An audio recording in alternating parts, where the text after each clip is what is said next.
channel does not promote any violent, harmful, or illegal activities. All content provided by this channel is meant for an educational purpose only. সকাল থেকে আমাদের সকলের নজর জয়নগরের দিকে। তার কারণ আরো একবার একটা নক্কারজনক ঘটনা ঘটেছে এবং তারপর আরো একবার আমরা দেখলাম সাধারণ মানুষের ক্ষোভ পুলিশের বিরুদ্ধে। সেখানে পৌঁছেছিল এক দল police. Palashchandra Dhali SP Baruipur police জেলা, তার কি বক্তব্য শোনাবো আপনাদের এই ঘটনার পর।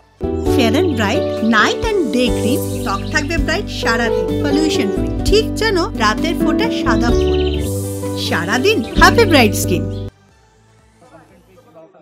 12:30 কেস করেছি।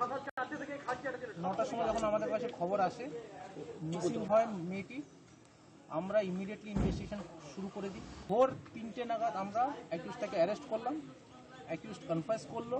তারপরে ওটাকে আমরা তারপরে বডিটাকে আমরা রিকভার করলাম 3:30 নাগাদ, এক্সাক্ট অ্যারাউন্ড 3:30 নাগাদ। We have taken each and every step strongly. এরপরে এনাদের যা ক্ষোভ আছে, অভিযোগ আছে, এটা আমরা খতিয়ে দেখছি। সিংয়ের যে কেস কমপ্লেনটা এসেছিল ওর ভিত্তিতে আমরা কিডন্যাপিং এর কেস শুরু করি। কেস কিন্তু কিডন্যাপিং এর কেস হয়েছে যেহেতু কমপ্লেন ওভাবে ছিল।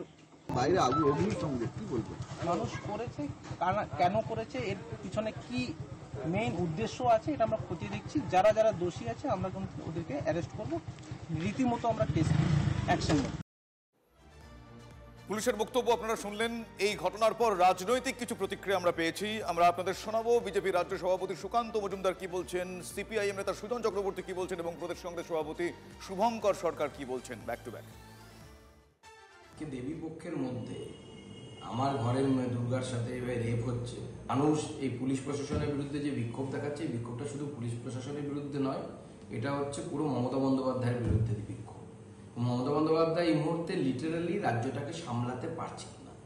এই সরকারের যাওয়া উচিত, বাংলার মানুষের মঙ্গলের জন্য যাওয়া উচিত, নচেত বাংলার মানুষের ভবিষ্যৎ কিন্তু খুব অন্ধকারের দিকে যাচ্ছে। আমাদের ঘরের মেয়েদের যদি মান সম্মান ইজ্জত না থাকে, কোন দুর্গার পুজো করবো আমরা? কাকে নিয়ে উৎসবে মানবো? মুখ্যমন্ত্রীর কথা মতো। যে ঘটনা ঘটলো অত্যন্ত দুঃখজনক, দুর্ভাগ্যজনক। এ কোনো উত্তর দেওয়া যায় না, এগুলো বলা যায় না কিছু। পশ্চিমবাংলাটা কি শেষমেশ ধর্ষণ এবং খুনের রাজত্বে পরিণত হলো? কি চায় সরকার? কি চায়? মেয়েদের কোনো নিরাপত্তা থাকবে না, মানুষের কোনো নিরাপত্তা থাকবে না, এবং তারপর এখন মানুষ কেন তারা এইরকম পরিসর হবে? মুখ্যমন্ত্রীকে তো উত্তর দিতে হবে, উনি তো পুলিশের মন্ত্রী। কেন তার পুলিশ ব্যর্থ? কেন মানুষ এত বিক্ষুব্ধ হচ্ছে এবং তার দায় কার? মহিলা মুখ্যমন্ত্রীর রাজত্বকাল ধর্ষণ এবং খুনের রাজত্ব হয়ে গেল। বাংলার পুলিশ প্রশাসনের ঊর্ধ্বতন কর্তৃপক্ষ যারা আছেন তাদের বাংলার মানুষের কাছে মাপ চাওয়া উচিত এবং তাদের কাজ করা উচিত। এইভাবে চললে এই সরকারের তো আর এক মুহূর্ত থাকার অধিকার আছে কি? এবং হোম মিনিস্টারের পদত্যাগ করা দরকার। আমি মনে করি বাংলার মুখ্যমন্ত্রী, হোম মিনিস্টার, তার কাছ থেকে পদত্যাগ পত্র নেওয়া উচিত।